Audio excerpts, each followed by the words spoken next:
नमस्कार दोस्तों, कैसे हो आप सभी। स्वागत करते हैं आप सभी के व्यस्त जी को इसमें। तो दोस्तों आज जो है कि बिहार डीएलएड के लिए जिसका भी 18 सितंबर को एग्जाम है उसके लिए एक क्वेश्चन पेपर लेके आए हुए हैं जो बिल्कुल ओरिजिनल क्वेश्चन पेपर की तरह है। तो इसे पूरा कंप्लीट कर लीजिएगा क्योंकि यहाँ से प्रश्न आपके पेपर में आएगा और जिसका आगे एग्जाम होने वाला है वो भी इसे पूरा कंप्लीट करके रखिएगा। तो चलिए शुरू करते हैं। सभी एक बार सेशन को लाइक करके शेयर जरूर कर दीजिएगा आप सभी।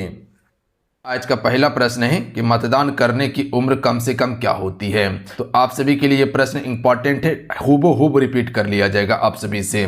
तो राइट आंसर हो जाएगा 18 वर्ष। याद रखिएगा आप सभी। देखिए ये प्रश्न तो पूछ लिया गया है, अब आगे क्या क्या प्रश्न बन सकता है इसको ध्यान रखिएगा। सबसे पहला प्रश्न ये बन सकता है कि चुनाव कौन करवाता है। तो याद रखिएगा निर्वाचन आयोग का काम होता है चुनाव करवाने का। मतदाता सूची कौन जारी करता है, तो वो भी आपका निर्वाचन आयोग ही करता है। अच्छा, राज्य में चुनाव कौन करवाता है, तो राज्य निर्वाचन आयोग करवाएगा।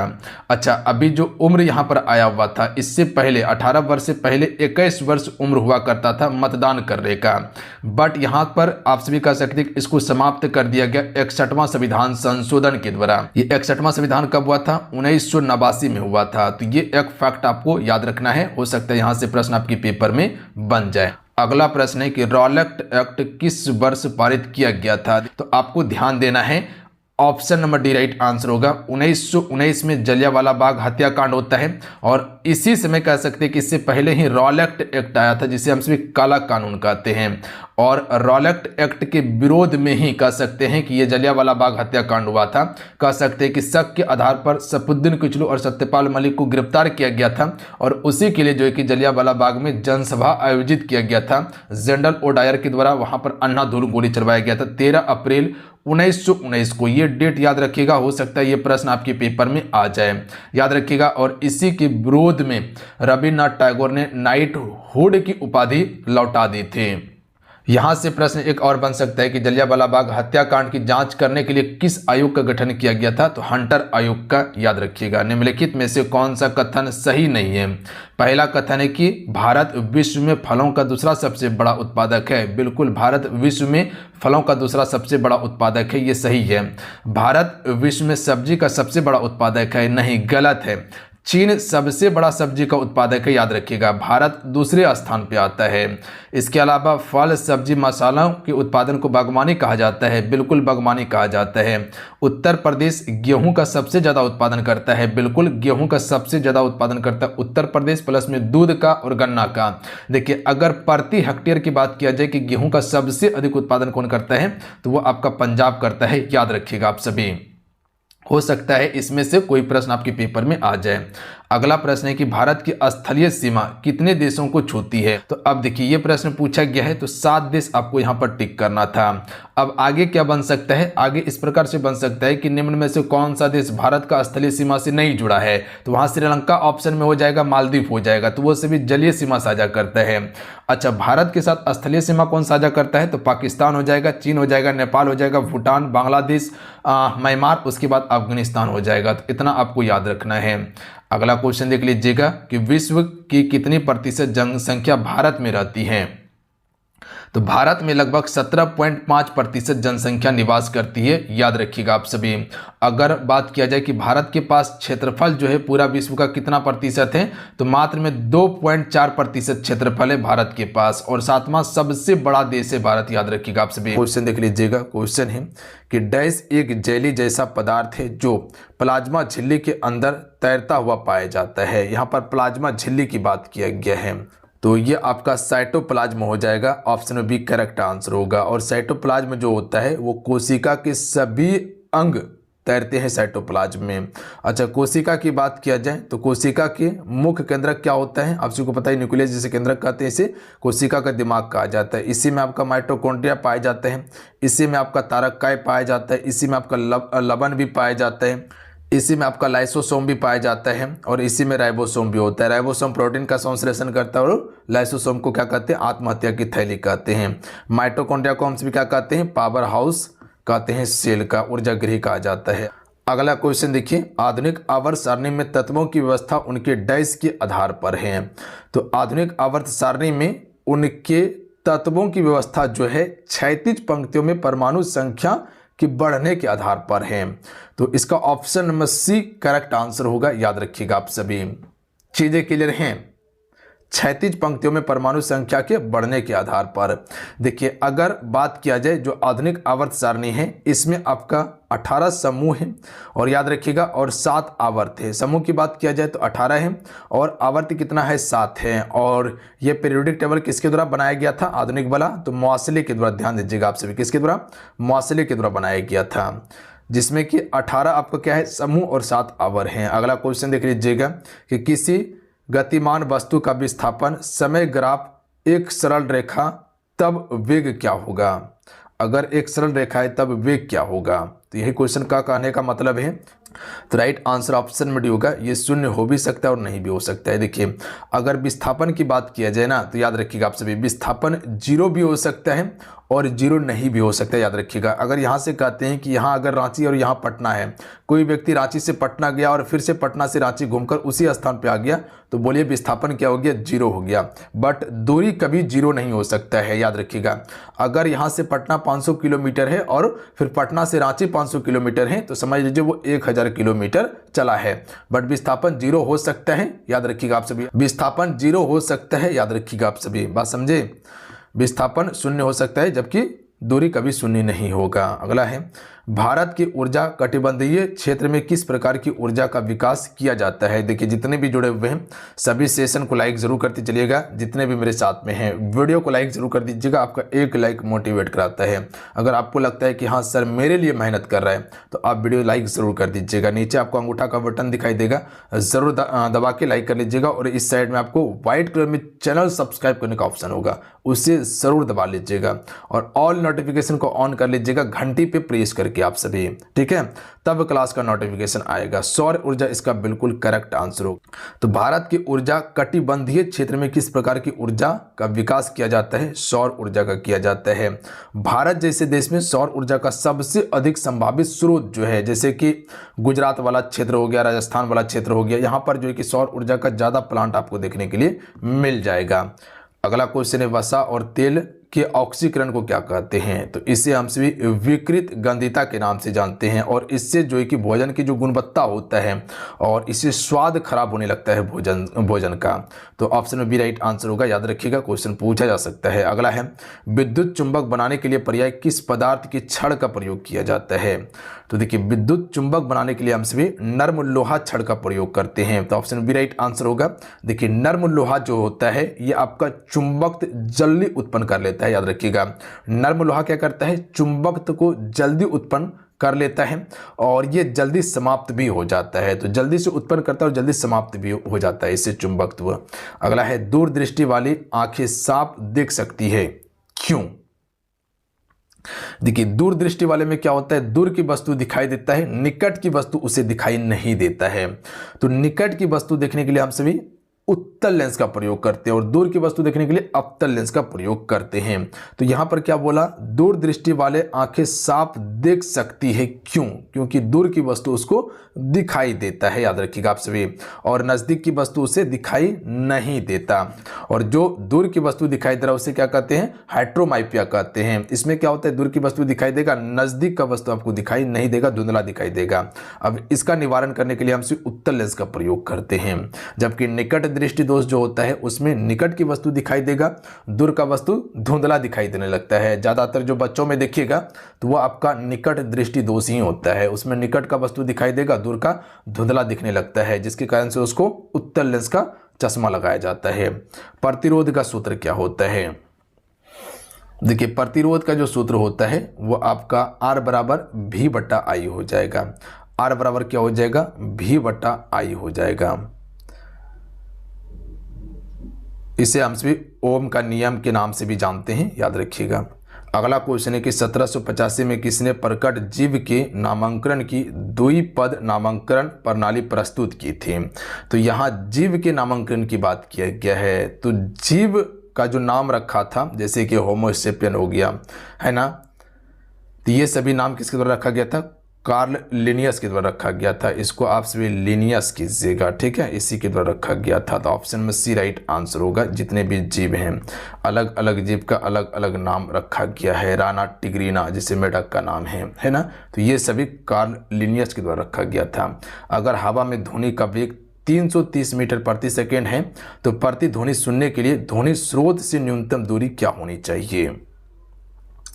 तो लगभग जो है कि 16.5 मीटर की दूरी होनी चाहिए। यहाँ पर समझिएगा आप सभी, option number C right answer होगा। देखिए, मानव के कान के पास जो ध्वनि रहता है लगभग जो है कि 0.1 रहता है। याद रखिएगा आप सभी, 0.1 सेकेंड तक कान के पास जो है कि आपका ध्वनि आती है। तो लगभग जो है कि आपको 330 मीटर यहाँ पर दिखाई दे रहा है ना, तो ये 16.5 मीटर होनी चाहिए इसकी दूरी। ध्यान देंगे आप सभी, ऑप्शन में सी इसका करेक्ट आंसर होगा।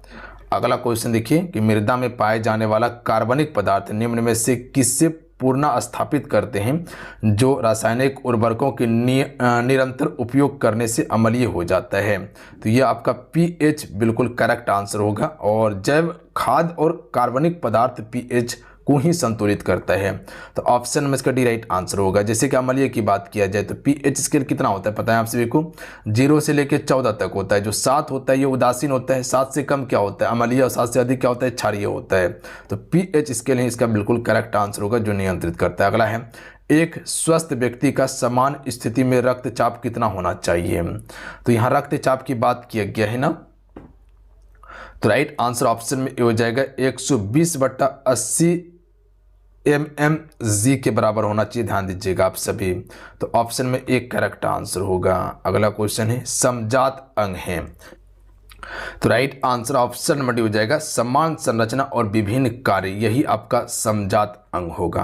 तो ऑप्शन नंबर क्या हो जाएगा? डी करेक्ट आंसर होगा। जैसे कहते हैं कि मानव का हाथ और पक्षी का पंख संरचना एक जैसी है पर कार्य क्या है अलग अलग है। मानव का हाथ, क्या बताएं, मानव का हाथ और पक्षी का पंख संरचना क्या है, दोनों का एक ही जैसा है पर दोनों का कार्य क्या है अलग अलग है ना। हाथ का कार्य अलग है, पंख का कार्य अलग अलग होता है। तो समजात वही है जो कि समान संरचना हो पर कार्य उसका अलग अलग हो। अगला क्वेश्चन है कि निम्नलिखित में से कौन सी धातु को गहने बनाने में प्रयोग किया जाता है? तो गहने बनाने के लिए सोना, चांदी, प्लेटिनियम सभी का प्रयोग करते हैं। पता है आप सभी को, चांदी जो है विद्युत का सबसे अच्छा चालक माना जाता है, पता है। सोना सबसे तन्य धातु होता है, बहुत लंबा इसको किया जा सकता है टान के। गुरुत्वाकर्षण नियतांक का बीमा क्या है? तो देखिए, गुरुत्वाकर्षण नियतांक का बीमा होता है m-1 L3t-2 हो जाएगा।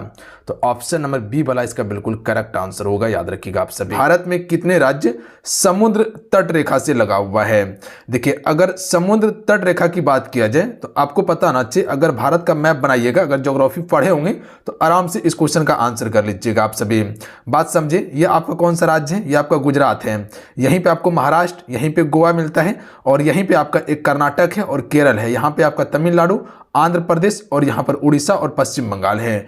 कुल 9 राज्य जो है कि आपका समुद्री तट रेखा से लगा हुआ है। तो ऑप्शन में सी राइट आंसर हो जाएगा। सबसे लंबा समुद्री तट रेखा किसका है? तो गुजरात का है। ध्यान दीजिएगा आप सभी। उसके बाद आंध्र प्रदेश का होगा। याद रखिएगा, याद रहेगा इतना क्वेश्चन बिल्कुल। अगला क्वेश्चन देखिए आप सभी कि भारत में निम्नलिखित में से किस राज्य की तट रेखा सबसे लंबी है? तो अभी आपको हम बताएं कि भारत में सबसे अधिक जो लंबी तट रेखा है वो आपका गुजरात का राइट आंसर होगा। ध्यान दीजिएगा। अच्छा, अगर पूछ लिया जाए कितना किलोमीटर है तो 1600 किलोमीटर है।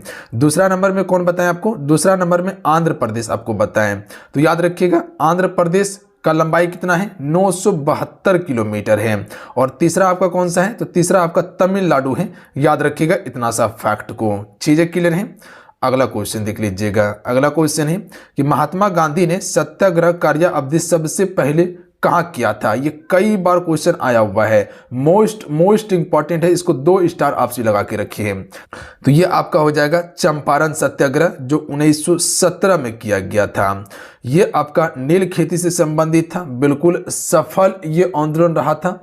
यहाँ से महात्मा गांधी जी का नाम उभरना शुरू हो गया था। कह सकते हैं कि जो चंपारण में नील का खेती होता था वहाँ पर अंग्रेजों के द्वारा 20 कट्ठा में 3 कट्ठा जो है कि नील की खेती करने के लिए कहा जाता था, इसीलिए इसे 3 गठिया प्रणाली का नाम दिया गया था। चीजें क्लियर हैं। अच्छा, ये आपका दांडी कब हुआ था? 1930 में। अगर क्वेश्चन पूछा जाए तो आंसर कर लीजिएगा। खेड़ा आंदोलन कब हुआ था? तो याद रखिएगा आप सभी, 1918 में हुआ था। और अहमदाबाद मिल मजदूर आंदोलन जो हुआ था ये भी आपका 1918 में हुआ था। तो इतना सा प्रश्न याद रहेगा और ये महात्मा गांधी जी से ही संबंधित था। चारों प्रश्न। अगला क्वेश्चन देखिए, निम्नलिखित में से भारतीय राज्यों में से किसे कर्क रेखा नहीं गुजरती? देखिए, आपको कर्क रेखा के बारे में कई बार बताए हैं ना कि 8 राज्यों से होकर गुजरने वाली रेखा है। इसका अक्षांश कभी कभी पूछ लिया जाता है, तो ये 23.5 डिग्री उत्तरी अक्षांश रेखा, याद रखिएगा आप सभी। कर्क रेखा, अगर पूरा ग्लोब बनाइएगा, ध्यान से सुनिएगा, अगर इसकी बात किया जाए तो ये आपका क्या है? भूमध्य रेखा या विषुवत रेखा कहा जाता है या 0 डिग्री अक्षांश रेखा कहा जाता है। इसे हम सभी देशांतर रेखा कहते हैं, जिसे ग्रीनविच के नाम से जाना जाता है, और इसी से आपका समय निर्धारित होता है। और भारत आपका यहाँ है, और भारत का जो ग्रीनविच रेखा है यानी कि समय निर्धारण के लिए रेखा जो है वो आपका क्या है? 82.5 डिग्री पूर्वी देशांतर है, याद रखिएगा आप सभी, जो इलाहाबाद के नैनी नामक स्थान से गुजरती है यह रेखा। याद रहेगा आप सभी को। तो यहां पर पूछा गया है कर्क रेखा के बारे में, तो ये आपका भूमध्य रेखा, ये आपका कर्क रेखा है, और ये आपका मकर रेखा है। तो कर्क रेखा जो है उत्तर प्रदेश से होकर नहीं गुजरती, मध्य प्रदेश, गुजरात हो गया, झारखंड हो गया, इसके अलावा त्रिपुरा हो गया, मिजोरम हो गया, याद रखिएगा, ये सभी से होकर गुजरती है। छत्तीसगढ़ यहां से भी गुजरती है, कुल 8 राज्यों से होकर गुजरती है। तो कर्क रेखा से संबंधित इतना फैक्ट जरूर याद रखिएगा आप सभी। भारत का दक्षिणतम बिंदु कौन कौन सा है? मेरे साथ में एक बार रिपीट कीजिएगा, कौन कौन सा? गुजरात, राजस्थान, मध्य प्रदेश, छत्तीसगढ़, झारखंड, पश्चिम बंगाल, त्रिपुरा, मिजोरम, 8 राज्य। झारखंड की राजधानी रांची से होकर गुजरती है। तो भारत का दक्षिणतम बिंदु की बात किया जाए तो अगर भारत का मैप बनाइएगा तो यहाँ एक देखिएगा अंडमान निकोबार द्वीप समूह देखने के लिए मिलता है।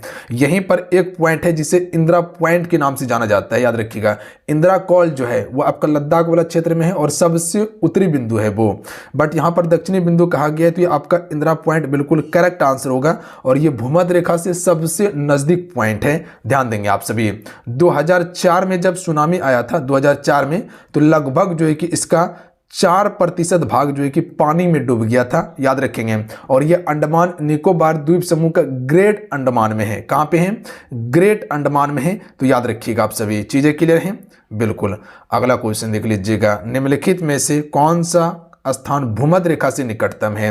तो जैसे अभी हम आपको बताएं कि ये क्या है? भूमध्य रेखा है, और भारत का स्थिति आपका उत्तरी पूर्वी देशांतर में है, तो यहां से सबसे नजदीक जो है वह आपका इंदिरा पॉइंट ही है। तो ऑप्शन नंबर इसका सी करेक्ट आंसर होगा। चीजें क्लियर हैं? इंदिरा कॉल सबसे उत्तरी बिंदु है। सबसे पूर्वी बिंदु कौन सा है? किबुतु जो अरुणाचल प्रदेश में है। सबसे पश्चिमी बिंदु सरक्रिक जो गुजरात में है। तो ध्यान देंगे आप सभी। अगला क्वेश्चन देख लीजिएगा, जय हिंद का नारा किसने दिया था? मोस्ट इंपॉर्टेंट प्रश्न है, याद रखेंगे आप सभी। देखिए, जय हिंद का नारा सुभाष चंद्र बोस के द्वारा दिया गया था, याद रखिएगा आप सभी। और ये जो है आजाद हिंद फौज का आधिकारिक अभिवादक भी था आपका सुभाष चंद्र बोस। अगला क्वेश्चन देखिए, भारतीय भूमि का सर्वाधिक उत्तरी भाग कौन सा है? तो अभी आपको बताएं जो लद्दाख वाला क्षेत्र है, अगर ये भारत का अगर मैप बनाइएगा तो इसी क्षेत्र में आपको देखने के लिए मिलता है। कौन सा? इंदिरा कॉल देखने के लिए मिलता है। तो ऑप्शन नंबर इसका डी राइट आंसर हो जाएगा, याद रखेंगे आप सभी। चीजें क्लियर हैं? अगला क्वेश्चन देख लीजिएगा, किसने कहा था तुम मुझे खून दो मैं तुम्हें आजादी दूंगा? तो ये नारा सुभाष चंद्र बोस ने दिया था। ऑप्शन में ए राइट आंसर होगा। और ये नारा कब दिया गया था? 1944 में दिया गया था। कहाँ? म्यांमार बर्मा में दिया गया था। अगला क्वेश्चन देख लीजिएगा, भारत की मुख्य भूमि को रामेश्वर द्वीप से कौन अलग करता है? अगर भारत का मैप बनाइएगा तो यहीं पे आपको एक श्रीलंका देखने के लिए मिलता है, और यहीं से एक आपका रास्ता था श्रीलंका जाने के लिए, तो यहीं पर एक आपका है रामेश्वर द्वीप। तो याद रखिएगा आप सभी, ये कौन अलग करता है? पाम्बन ब्रिज इसका बिल्कुल करेक्ट आंसर होगा, ध्यान देंगे आप सभी। चलिए, यहीं से आप कुछ इंपॉर्टेंट रेखा याद रखिएगा आप सभी। अगर पूछा जाए कि भारत और चीन के बीच में कौन सी रेखा है, तो आप सभी क्या कर सकते हैं? भारत और चीन के बीच में कौन सी रेखा है? तो याद रखिएगा मैकमोहन रेखा है। कौन सी रेखा है? मैकमोहन रेखा है। और इससे कह सकते हैं कि चीन नहीं मानता। निर्धारण हुआ था 1914 में हुआ था इसका निर्धारण। और चीन का कहना है कि जो अरुणाचल प्रदेश राज्य है वो अपना राज्य है, यानी कि हमारा देश का अंग है, इसीलिए उस रेखा को चीन नहीं मानता। अगला प्रश्न देखिए, द्वीप एक द्वीप है। ये आपका गुजरात के तट पर स्थित है। याद रखिएगा ऑप्शन नंबर क्या हो जाएगा, सी करेक्ट आंसर होगा। और ये जो आप द्वीप जो देख रहे हैं ये आपका दमन और द्वीप केंद्र शासित प्रदेश का ही एक हिस्सा है, जो 2020 में दादरा और नगर हवेली के साथ मिला दिया गया है इसको। तो दादरा और नगर हवेली किसके साथ में है, दमन और द्वीप के साथ में, ये सभी को मर्ज कर दिया गया 2020 में। अगला क्वेश्चन देखिए, भारत तथा चीन के बीच सीमा बनाने वाली रेखा कौन सा है। तो अभी आपको बताएं कि भारत और चीन के बीच सीमा बनाने वाली रेखा मैकमोहन रेखा है। निर्धारण कब हुआ, 1914 में हुआ था। चीन मानता है इस रेखा को नहीं। ड्यूरंड रेखा भारत अफगानिस्तान के बीच में नहीं, गलत बात। ड्यूरंड रेखा जो है भारत नहीं पाकिस्तान और अफगानिस्तान के बीच में है। रेडक्लिफ लाइन जो है ये आपका पाकिस्तान और अपना इंडिया के बीच में है। याद रहेगा आप सभी को। अगला क्वेश्चन देखिए, क्वेश्चन है कि निम्नलिखित में से किस भारतीय राज्य की समुद्री तटरेखा सबसे छोटी है। देखिए समुद्री तटरेखा सबसे छोटी जो है वो आपका गोवा का होगा, और गोवा में प्रति व्यक्ति आय जो है ये सबसे अधिक है। गोवा की राजधानी कहाँ पे है, पणजी, जो मांडवी नदी के तट पर स्थित है। तो गोवा इसका बिल्कुल करेक्ट आंसर हो जाएगा। चीजें क्लियर हैं। मात्र में 101 किलोमीटर ही जो कि समुद्र के साथ सीमा साझा करता है ये। अगला क्वेश्चन देखिए, गारो खासी जयंतिया पहाड़ियाँ संरचना एवं उत्पत्ति की दृष्टि से निम्नलिखित में से ये किसका भाग है। तो देखिए अगर गारो खासी की बात किया जाए, सबसे पहले आपको हम बताते हैं कि जितने भी मेरे साथ में जुड़े हुए हैं, अगर आपको सेशन बढ़िया लग रहा है, आपके लिए लग रहा है कि हाँ यूजफुल है, तो आप सभी इस सेशन को लाइक ज़रूर कीजिएगा। नीचे आपको अंगूठा का बटन दिखाई देगा साइड में, देखिए आप सभी उसको सबसे पहले आप सभी दबा लीजिए, और इस साइड में चैनल सब्सक्राइब करने का ऑप्शन देगा व्हाइट कलर में, उसे दबा के जरूर सब्सक्राइब कर लीजिएगा और ऑल नोटिफिकेशन को ऑन कर लीजिएगा। जब घंटी पर दबाइएगा आप सभी तो सबसे ऊपर वाला ऑन कर लीजिएगा, ताकि जब भी क्लास हो नोटिफिकेशन आपको मिल जाए और क्लास आपका मिस ना हो। क्योंकि अभी जो हम क्लास करवा रहे हैं इंपॉर्टेंट क्लास करवा रहे हैं, इसलिए बाबू आप सबको बोलते हैं कि क्लास मत छोड़िएगा। जितना दे रहे हैं सफिशिएंट दे रहे हैं, क्या पूछेगा ये भली भांति हमको पता है, और शुरू से तैयारी हम करवाए हैं, तो आपको दिक्कत नहीं लेना है, टेंशन नहीं लेना है, बिल्कुल परफेक्ट आपको तैयारी करवाएंगे। जो दे रहे हैं आपके लिए सफिशिएंट है, बस इसको पचाने का आप क्षमता रखिए। और आपको हम बार बार कहते हैं कि प्रश्न याद कीजिए। जिस दिन प्रश्न याद करने का आपके पास क्षमता आ गया, तो उस दिन समझ लीजिए सिलेक्शन आप ही का रहने वाला है। तो प्रश्न आप दबा के याद कीजिए। तो राइट आंसर हो जाएगा ये आपका पूर्वोत्तर पहाड़ी का ये हिस्सा है, ध्यान देंगे आप सभी। और इसका बनावट जो है वो किस प्रकार का चट्टान का बनावट है या किस प्रकार की पठार का है, तो जो दक्कन का आप पठार देखते हैं इसी के आकार का बनावट आपको देखने के लिए मिलता है। और ये पहाड़ियाँ कहाँ पर है, तो मेघालय में स्थित हैं। इतना ज़रूर फैक्ट याद रखेंगे आप सभी। और ये गोंडवाना लैंड का ही हिस्सा है आपका गारो खासी जयंतिया पहाड़ी, किसका हिस्सा है, गोंडवाना लैंड का। भारतीय संविधान के अनुसार संघ की कार्यपालिका शक्ति किसमें निहित होती है। तो देखिए संघ की कार्यपालिका शक्ति राष्ट्रपति में निहित होती है। भारत का सबसे पहला राष्ट्रपति कौन था, डॉक्टर राजेंद्र प्रसाद जी था, सबसे लंबे समय तक रहा था, ध्यान देंगे आप सभी। देश का सर्वोच्च नागरिक कौन होता है, राष्ट्रपति होता है। कोई भी देश से अगर विदेश जाता है तो वो राष्ट्रपति के नाम पे ही जाता है। कोई देश से अगर राजदूत भारत में आएगा तो सबसे पहले राष्ट्रपति से ही भेंट करेगा, ध्यान देंगे आप सभी। तो राष्ट्रपति देश का सर्वोच्च नागरिक होता है। और अनुच्छेद 53 क्या कहता है पता है आप सभी को, अनुच्छेद 53 कहता है कि कार्यपालिका की शक्ति किसमें निहित होगा, राष्ट्रपति में निहित होगा, ध्यान देंगे आप सभी। इतना फैक्ट जरूर याद रखिएगा। अगला क्वेश्चन है, निम्नलिखित में से कौन तट पश्चिम तट का भाग नहीं है। आप सभी हमको नीचे कमेंट करके बताइएगा कि वर्तमान में भारत का राष्ट्रपति कौन है, प्लस में तीनों सर्वोच्च सेना जो है थल सेना, वायु सेना, जल सेना, इसका सर्वोच्च कमांडर कौन होता है। 2 क्वेश्चन आपके लिए हम रखे हैं, हमें उम्मीद है कि आपसे बताइएगा इस क्वेश्चन का आंसर। तो भारत में अगर बात किया जाए कि पश्चिमी तट का भाग नहीं है, तो देखिए जो आप सभी देख रहे कोरोमंडल तट, ये पश्चिमी तट नहीं, ये बल्कि पूर्वी तट का भाग है, याद रखिएगा आप सभी। जबकि काठियावाड़ तट, कोंकण तट, मालाबार तट, ये सभी आपका पश्चिमी तट है। अच्छा, पश्चिमी तट का मतलब क्या होता है आपको पता है, जो आप सभी भारत का ये वाला पार्ट देख रहे हैं, अरब सागर वाला पार्ट, ये वाला पार्ट, ये आपका पश्चिमी तट है। और जो आप सभी बंगाल की खाड़ी वाला पार्ट देख रहे हैं, ये सभी आपका पूर्वी तट का हिस्सा है। तो कोरोमंडल तट जो है ये आपका पूर्वी तट का हिस्सा है, ना कि पश्चिमी तट का है। चीजें क्लियर हैं। देश बंधु की उपाधि संबंधित हैं। चित्तरंजन दास देश बंधु से संबंधित है, या कह सकते हैं कि इसे देश बंधु के नाम से भी जानते हैं। और चित्तरंजन दास स्वराज पार्टी के संस्थापक थे, याद रखिएगा आप सभी, और महात्मा गांधी जी के समर्थक थे। तो अगर क्वेश्चन पूछा जाए कि स्वराज पार्टी के संस्थापक कौन थे, तो आपसे क्या कह सकते हैं कि भैया जी बिल्कुल चित्तरंजन दास। अगला क्वेश्चन है कि नमक सत्याग्रह किस ईस्वी में प्रारंभ हुआ था। ये सभी मोस्ट इंपॉर्टेंट क्वेश्चन है और प्रबल संभावना है कि पेपर में आएगा किसी न किसी शिफ्ट में। तो कह सकते हैं कि 1930 में हुआ था नमक सत्याग्रह। अच्छा, नमक सत्याग्रह शुरुआत कब हुआ था, कभी कभी डेट भी पूछा जाता है। तो आपसे कह सकते हैं कि भैया इसको शुरू हुआ था 1930 में। कब तक चला था, तो 6 अप्रैल तक चला था। याद रखिएगा 6 अप्रैल 1930 तक ही चला था। तो याद रखिएगा 1930 24 दिन लगभग जो है कि आपका यात्रा हुआ था। अगला क्वेश्चन देख लीजिएगा, भारत की सबसे लंबी अंतर्राष्ट्रीय सीमा रेखा किस देश के साथ में है। तो देखिए भारत की सबसे लंबी अंतर्राष्ट्रीय सीमा रेखा की बात किया जाए तो आप याद रखिएगा, यहाँ से जब जाइएगा तो ये वाला जो पार्ट आप देख रहे हैं पश्चिम बंगाल वाला पार्ट, ये सबसे ज़्यादा अंतर्राष्ट्रीय सीमा साझा करता है। यहाँ पर सबसे छोटी पूछा सबसे लंबी है तो बांग्लादेश हो जाएगा। सबसे छोटी पूछा जाए तो भूटान, याद रखिएगा आप सभी, ध्यान देंगे आपसे, भूटान याद रखिएगा। भूटान और अरुणाचल प्रदेश, उसके बाद जो कह सकते हैं कि सिक्किम है, उसी के बीच में है। 4946 वर्ग किलोमीटर जो है कि ये अपना सीमा साझा करता है। कौन, पश्चिम बंगाल नहीं, बांग्लादेश। भारतीय सशस्त्र सेना का सर्वोच्च कमांडर कौन होता है, तो अभी आपको बताए थे कि राष्ट्रपति तीनों सेना का सर्वोच्च कमांडर होता है। अगला क्वेश्चन देख लीजिएगा, क्वेश्चन है कि संघ की कार्यपालिका शक्ति किसमें निहित है। तो संघ की कार्यपालिका शक्ति राष्ट्रपति में ही निहित है और ये क्वेश्चन अभी इसका आंसर हम बता चुके हैं आप सभी को। अगला क्वेश्चन है कि इनकलाब जिंदाबाद का नारा किसने दिया था। तो इनकलाब जिंदाबाद का नारा भगत सिंह के द्वारा दिया गया था। Option number D right answer होगा। अगला क्वेश्चन देख लीजिएगा, सबसे छोटी स्थलीय सीमा भारत के किस देश के साथ में है।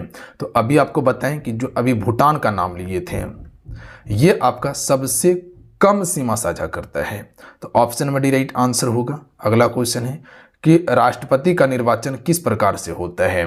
देखिए राष्ट्रपति का निर्वाचन में डायरेक्ट जनता भाग नहीं लेता। याद रखिएगा आप सभी, जो लोकसभा का जो चुनाव होता है, जो अब लोकसभा हर एक वर्ष 5 साल में चुना जाता है, इसमें जो चुनाव होता है उसमें क्या होता है, सांसद का चुनाव होता है। ध्यान देंगे आप सभी, उसमें डायरेक्ट जनता भाग लेता है, जनता अपने द्वारा अपने प्रतिनिधि को चुनता है। जबकि राष्ट्रपति का जो चुनाव होता है ये आपका कह सकते हैं कि इसमें जनता भाग नहीं लेता। तो याद रखिएगा आप सभी, अप्रत्यक्ष रूप से इसका चुनाव होता है, इसमें जनता डायरेक्ट भाग नहीं लेता। अगला क्वेश्चन देख लीजिएगा, सुभाष चंद्र बोस ने सिंगापुर में दिल्ली चलो का नारा दिया था कब। तो ये नारा दिया गया था 1943 ईस्वी में। Option number B right answer होगा। अच्छा, 1942 का डेट याद रखिएगा, कभी कभी क्वेश्चन पूछ लिया जाता है। इस समय भारत छोड़ो आंदोलन शुरू किया गया था। 1945 में क्या हुआ था, तो जापान पर बम गिराया गया था अमेरिका के द्वारा, नागासाकी और हिरोशिमा पर। गांधी इरविन समझौता 5 मार्च 1931 को किससे संबंधित है। तो देखिए गांधी इरविन समझौता जो हुआ था ये किसके बीच में हुआ था, गांधी और इरविन के बीच में हुआ था। यह आपका सविनय अवज्ञा आंदोलन से संबंधित नारा है। ऑप्शन में बी राइट आंसर हो जाएगा। अगला क्वेश्चन देख लीजिएगा, इसी के द्वारा सविनय अवज्ञा आंदोलन बंद हो गया था। लक्षद्वीप समूह द्वीपों की उत्पत्ति निम्नलिखित में से किस प्रकार से हुई है। तो देखिए लक्षद्वीप जो आप देखते हैं, लक्षद्वीप यहाँ पे हैं, ये वाला जो छोटा छोटा द्वीप देखते हैं ये आपका अरब सागर में है। अंडमान निकोबार द्वीप समूह बंगाल की खाड़ी में है। तो लक्षद्वीप की उत्पत्ति जो हुआ है ये आपका परबाल भित्ति से हुआ है, याद रखिएगा। लक्षद्वीप की राजधानी कहाँ पे है, काबरावती लक्षद्वीप की राजधानी है। अगला क्वेश्चन है कि वर्ष 1919 में जलियांवाला बाग हत्याकांड कहाँ पर हुआ था। तो ये कई बार बताए हैं कि अमृतसर में हुआ था। जनरल ओ डायर के द्वारा गोली चलाने का आदेश दिया गया था और ये आपका बैसाखी के समय में हुआ था। याद रखिएगा बैसाखी काफ़ी ज़्यादा पर्व होता है, पंजाब का बहुत बड़ा पर्व माना जाता है।